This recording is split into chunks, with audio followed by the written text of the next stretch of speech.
Friends, मैं कुमार मयंक स्वागत करता हूं आप तमाम दर्शकों का, आप तमाम साथियों का, आप तमाम बंधुओं का अपने इस YouTube चैनल कुमार क्लासेस में। साथियों, जैसा कि आप यहां देख पा रहे हैं, Bihar board BSCB Bihar board class 9 का ये बुक पैनोरामा पार्ट 1 का बुक लेकर मैं आपके सामने हूं। और आज का जो टॉपिक है वो पोइट्री सेक्शन से है, द ग्रैंड मदर। ये फर्स्ट चैप्टर है पोइट्री सेक्शन का एंड द पोइट इज़ रे यंग बियर। बहुत ही इम्पॉर्टेंट, आपके एग्जामिनेशन पॉइंट ऑफ व्यू से बहुत ही महत्वपूर्ण। आप इसे ज़रूर देखिए, 2-4 बार, आपको फ़ायदा होगा। और आप बहुत आसानी से मैं बताऊंगा कि किस तरह से क्वेश्चंस आते हैं इस वीडियो को। लेकिन सबसे पहले जो नए हैं वो सब्सक्राइब कीजिए, जो पुराने हैं वो शेयर कीजिए।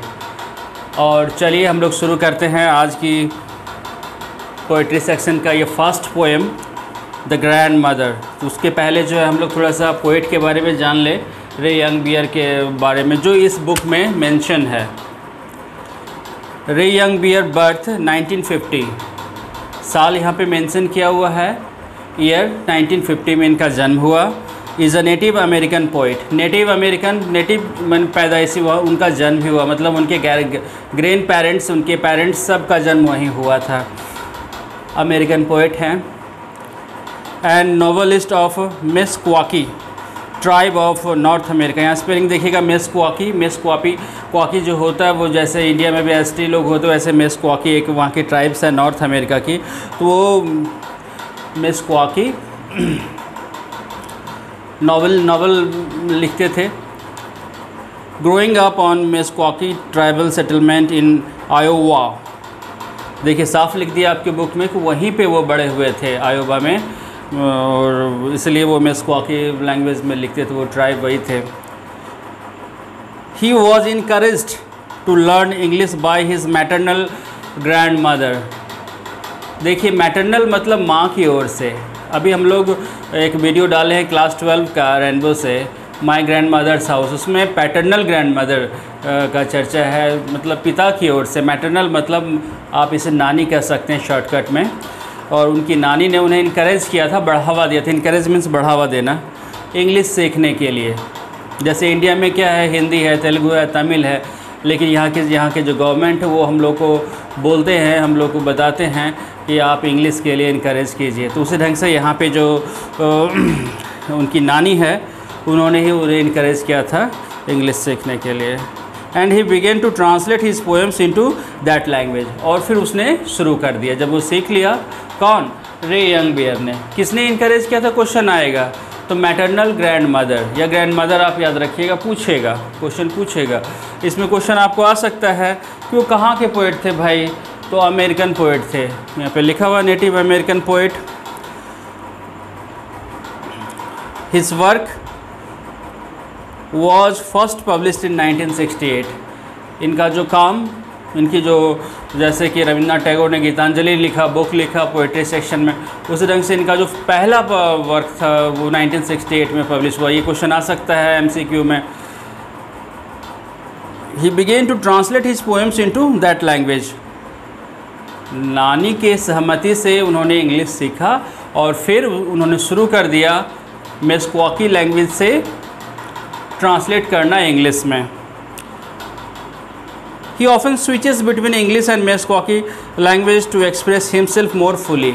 वो बड़ा often मीन्स होता है कभी कभी, प्रायः जिसको हम लोग बोलते हैं, वो मेस्क्वाकी से इंग्लिश में, इंग्लिश से मतलब ये स्विच ऑफ ऑन करते रहते थे। मतलब इसका डायरेक्ट मीनिंग ये है कि दोनों में ये पोएम्स लिखते थे। इन द प्रेजेंट पोएम, ये जो प्रेजेंट पोएम है जो अभी हम लोग डिस्कस करेंगे, हम लोग चर्चा करेंगे इसका, the grand mother, he draws a picture of his grand mother. उसमें रे यंग बियर ने अपने नानी का एक चित्र प्रस्तुत किया है, चित्र ड्रॉ किया है। All loving and all inspiring. वो पूरा आप देखेंगे तो आपको लगेगा कि पूरा प्रेम, पूरा स्नेह उसमें झलक रहा है और वो इंस्पिरेशन से भरा हुआ है। तो चलिए मित्रों, हम लोग शुरू करते हैं पोएम को। बहुत ही इम्पॉर्टेंट पोएम है, फर्स्ट चैप्टर पोएट्री सेक्शन का, द ग्रैंड मदर, पोएट रे यंग बियर। तो चलिए हम लोग देखते हैं कि क्या एक्सप्रेशन है, क्या वो अपने नानी को मानते हैं, किस तरह से उनको लेते हैं। तो ये पोइट्री के माध्यम से, if I were to see, this is the first line of this stanza, if I were to see her safe from a mile away, I did know so quickly that it would be her. फिर से मैं here I repeat one more time, और आप मेरे साथ book को open कीजिए, book खोलकर बैठिए, लाइन बाय लाइन आपको मीनिंग बताऊंगा, आपको एक्सप्लेनेशन ऐसा मिलेगा कि आपको दोबारा टेंशन लेने की आवश्यकता नहीं होगी। There is no need to take tension, particularly in exam time. आप फ्री होंगे इंग्लिश को लेकर। मैं 9, 10, 11, 12 बिहार बोर्ड का वीडियो डालता रहता हूँ। आप बेल आइकन को दबाएंगे तो नोटिफिकेशन आपको मिलेगा, आपको टेंशन लेने की आवश्यकता नहीं है। आप मैथ्स में ध्यान दीजिए, साइंस में ध्यान दीजिए, और भी अदर सब्जेक्ट्स पे ध्यान दीजिए, इंग्लिश में भी ध्यान देना है, लेकिन आप मेरे वीडियोस को देखेंगे तो आपको आसानी से सब कुछ प्राप्त हो जाएगा। If I were to see her safe from a mile away, I did know so quickly that I would be her, it would be her. बहुत ही आसानी से वो समझ जाता है। अगर कोई मीलों दूर से भी पोइट को कहे रे यंग बियर को पहचानने के लिए, तो बहुत ही आसान, जैसे कि गाय का बथान में अगर कोई बछड़ा को दूर से छोड़ दिया जाए तो बछड़ा दौड़कर अपनी माँ के पास ही जाता है। तो बिल्कुल ये रे यंग बियर बहुत दूर से, मीलों दूर से भी अपनी नानी को बहुत इतना स्नेह है रे यंग बियर को अपने नानी से कि वो मीलों दूर से पहचान लेते थे, यही मेरी नानी है। Chef from a mile away, I did know so quickly, मैं बहुत जल्दी पहचान लेता था कि that it would be her. Her कौन? उनकी ग्रैंड मदर, ये उनकी नानी ही है। द पर्पल स्कार्फ, पर्पल होता है जामुनी, बैगनी भी हम लोग बोलते हैं। पर्पल स्कार्फ, स्कार्फ का मीनिंग दुपट्टा होता है। उनका जो स्कार्फ होता था वो पर्पल कलर का रहता था। And the plastic bag, plastic shopping bag, और उनके हाथ में प्लास्टिक की शॉपिंग बैग होती थी। तो आपसे क्वेश्चन पूछेगा कि उनके हाथ में किस तरह का शॉपिंग बैग होता था, तो आपका आंसर होगा प्लास्टिक। उनसे वो आपको क्वेश्चन में पूछ सकता है, क्योंकि अब पटना से क्वेश्चन बन के आता है स्कूल में, तो आपको क्वेश्चन बिल्कुल बोर्ड एग्ज़ाम की तरह ही मिलेंगे। तो आपको पूछ सकता है कि ग्रैंड मदर में, वो जो ग्रैंड मदर थी वो किस कलर का स्कार्फ पहनती थी, तो वो आप बताएंगे पर्पल कलर का। आप इसे लाइक ज़रूर कीजिए मित्रों। चलिए हम लोग नेक्स्ट आगे बढ़ते हैं नेक्स्ट स्टांजा में। If I felt hands on my head, I did know that those were her hands.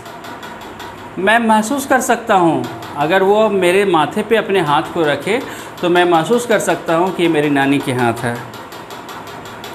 Warm and damp with the smell of roots, उनकी हाथ, मेरी नानी की जो हाथ है थोड़ी सी गर्म, और डैम मीन्स होता है नमी लिए हुए, नमी युक्त, और एक अजीब तरह की खुशबू उनके हाथों में होती थी, और मैं पहचान लेता था कि मेरी नानी की ही हाथ है। If I heard a voice coming from a rock, I did know that her words would flow inside me like a light of someone stirring ashes from a sleeping fire at night. बहुत ही देखिए आसान शब्दों में यहाँ पे कवि ने अपनी बात को रखा है। If I heard a voice, यदि मैं आवाज़, उनकी आवाज़ को सुनूं, दूर चट्टानों से उनकी आवाज़ को सुनूं, तो बिल्कुल वो आवाज़ जो है फ्लो इनसाइड मी लाइक अ लाइट, मेरे अंदर जो है बिल्कुल एक प्रकाश की तरह, जैसे कि यहाँ पे लिखा है stirring ashes from a sleeping fire.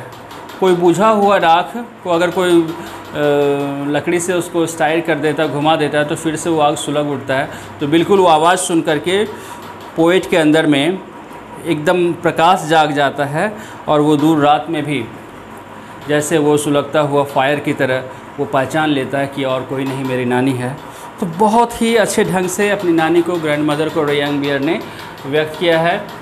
अगर आप थीम में यहाँ पे जानना चाहे तो क्या थीम है, तो मैंने यहाँ पे लिखा है draws a picture of love and inspiration. तो बिल्कुल सटीक थीम बैठता है कि पोएट जो है एक पिक्चर ड्रॉ किया है प्रेम का, जो उन्हें उनकी दादी से प्राप्त हुआ है, एंड इंस्पिरेशन जो प्रेरणा मिली है उनकी दादी से। तो ये क्लास 9 की पैनोरामा बुक पार्ट 1 की जो है बिहार बोर्ड की फर्स्ट पोएट्री रे यंग बियर की, और इससे काफ़ी सारे क्वेश्चन आते हैं। तो मुझे आशा है कि आप मेरे वीडियो को समझ गए होंगे। जय हिंद साथियों।